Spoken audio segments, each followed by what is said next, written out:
Hello students, welcome in the class physical education.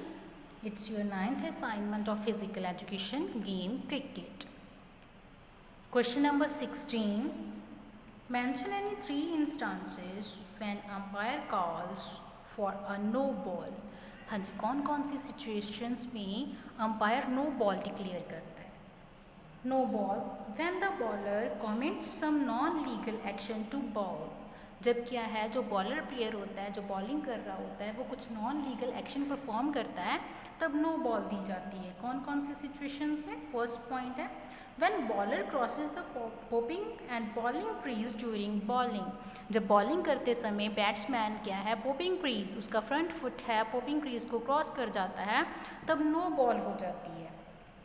When the bowler's back foot is touching or outside the return crease. जब उसका back foot क्या है, return crease को cross कर देता है, जब उसके बाहर होता है, तब नो बॉल होती है. If the bowler change the arm with which he balls without notifying the umpire. जब बॉलर प्लेयर है, बिना अंपायर को इन्फॉर्म किए वो अपनी आर्म चेंज कर लेता है. ठीक है, पहले वो राइट आर्म से करवा रहा होता है बॉल, फिर लेफ्ट आर्म से करवाने लग जाता है, तब नो बॉल हो जाती है. सो इन थ्री सिचुएशंस में नो बॉल होती है. ठीक है, अंपायर नो बॉल का सिग्नल देता है फिर, और बैटिंग प्लेयर को एक्स्ट्रा रन भी मिलता है नो बॉल्स का. नो बॉल पे बैट्समैन आउट नहीं होता, लेकिन सिर्फ अगर वो रन आउट होता है तो उसे आउट दिया जाता है. सो नेक्स्ट क्वेश्चन है, list any three different types of strokes played by the batsman in front of the wickets. कौन कौन से स्ट्रोक्स हैं जो बैट्समैन द्वारा खेले जाते हैं. ठीक है, हाँ जी, फर्स्ट है sweep shot. In this, the batsman hits the ball to deep angle while kneeling down. हाँ जी, स्वीप शॉट कैसे खेलते हैं. जो बैट्समैन होता है वो अपने नी बेंड करके पूरे डीप एंगल बना के, मतलब बहुत ही छोटा एंगल बना के बॉल को हिट करता है, तो उसे स्वीप शॉट बोला जाता है. नेक्स्ट है lofted hit, a hit by the batsman on which ball is lifted up in the air. हाँ जी, इसमें क्या है, लॉफ्टेड हिट में क्या होता है, बैट्समैन बॉल को हिट करता है, लेकिन वो क्या है, बॉल है एयर में लिफ्ट करते हुए धीरे धीरे से लैंड करती है. ठीक है, उसको बोलते हैं लॉफ्टेड हिट. नेक्स्ट है drive, it is hitting the ball in front field. Drive क्या है, जब बैट्समैन फ्रंट फील्ड में, मतलब किसी भी जो फ्रंट जोन होता है उसमें बॉल हिट करता है, तो उसको बोला जाता है ड्राइव. हाँ जी, नेक्स्ट क्वेश्चन है, when is a batsman considered to be out stumped. हाँ जी, स्टम्प्ड आउट कब दिया जाता है बैट्समैन को. Stumped out if a batsman misses the ball and wicket keeper break the wicket when he is outside the crease. हाँ जी, जब बॉल को हिट करता है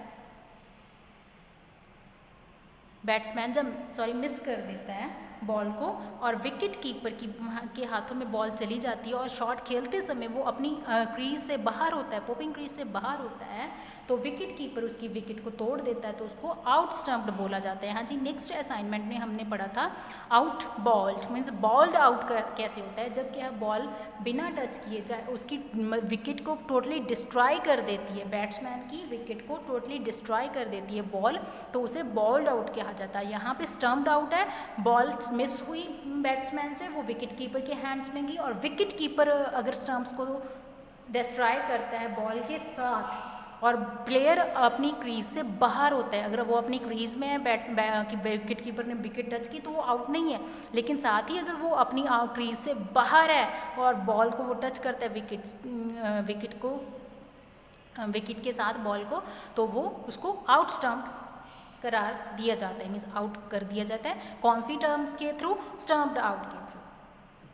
हाँ जी, नेक्स्ट क्वेश्चन है, what do you mean by the term substitute. Substitute का क्या होता है क्रिकेट में? A substitute is a replacement player that the umpire allows when a player has been injured और become ill after the nomination of the player at the start of the game. हाँ जी, substitution क्या है, extra players होते हैं जबकि कोई player injured हो जाता है, किसी को इंजरी हो जाती है, इलनेस हो जाती है मैच के दौरान, तो उसको रिप्लेसमेंट मीन्स उसकी जगह से जिस प्लेयर की टर्न होती है उसकी जगह उसको रिप्लेस कर दिया जाता है, कोई और प्लेयर आगे खेलता है, जो भी लिस्ट बनी होती है उससे नेक्स्ट प्लेयर की टर्न आ जाती है, ठीक है, कि पहले किसकी बारी आएगी। सो नेक्स्ट क्वेश्चन है, mention 3 situation when a team's inning is set to be complete. कौन कौन सी 3 सिचुएशन है जब एक टीम की इनिंग कंप्लीट मानी जाती है। When 10 batsman of the batting team are declared out. जब एक टीम के 10 बैट्समैन पूरे आउट हो जाते हैं तब एक टीम की इनिंग कंप्लीट हो जाती है। In one day cricket match when prescribed overs are completed.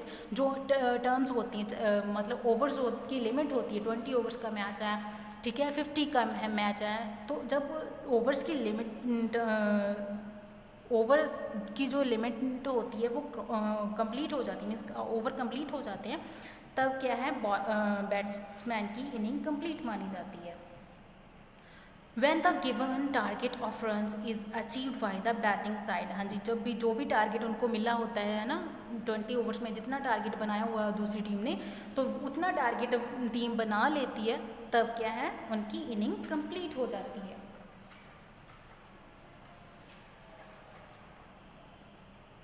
हाँ जी, सो नेक्स्ट क्वेश्चन है क्वेश्चन नंबर 21।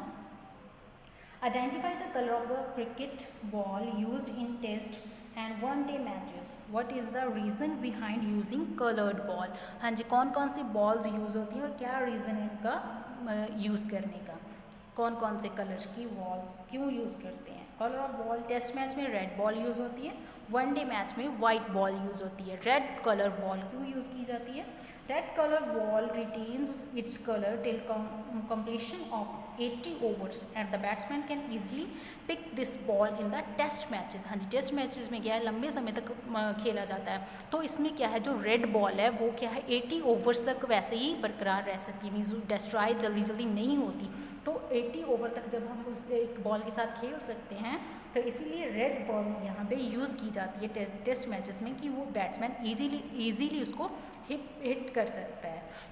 सो नेक्स्ट है white colour ball. White colour ball is more visible in flood lights than red colour ball. हाँ जी, जब ज़्यादा lights हो जाती हैं, अंधेरे में खेलना पड़ता है, तो क्या है वहाँ पे ज़्यादा रोशनी होती है, तो वाइट बॉल जो है ज़्यादा विजिबल होती है रेड बॉल के जगह पे, ठीक है, तो वाइट बॉल यहाँ पे यूज़ की जाती है। Mention any 3 instances when a bowler does not gate credit for wicket being taken. हाँ जी, कौन कौन सी सिचुएशन है जब ये नहीं माना जाता कि ये किस बॉलर ने उसको आउट किया था, मतलब किन सिचुएशंस में वो बैट्समैन अपने आप आउट होते हैं। When batsman is run out, जब रन आउट होता है तो किसी को क्रेडिट नहीं जाता क्योंकि वो बैट्समैन खुद आउट हुआ है। When the batsman is timed out, time out वो पूरा मतलब टाइम के जितना टाइम मिला होता है, सब्स्टिट्यूशन होती है, वो नहीं आता, कोई आउट होता प्लेयर तो लिमिटेड टाइम में वो नहीं आता तो उसको टाइम आउट दिया जाता, तो भी क्रेडिट किसी बॉलर को नहीं मिलता है। Obstructing the field if the batsman given out. हाँ जी, अगर ऑब्स्ट्रक्शन द फील्ड के दौरान किसी बैट्समैन को आउट दे दिया जाता है तो वो भी किसी को क्रेडिट नहीं मिलता है। सो नेक्स्ट क्वेश्चन है question number 23। What is the crease in the cricket. Crease, the crease is a certain area demarcated by white lines painted or chalked on the field of play। ये क्या है, crease है, limited area होता है, बनाया हुआ होता है, पिच बनी होती है, ठीक है, उसमें क्रीज मार्क की जाती हैं, वाइट लाइंस की होती हैं, ठीक है, पेंट की हो जाती हैं, जहाँ चौक के साथ उनको मार्क किया जाता है प्लेइंग फील्ड पे।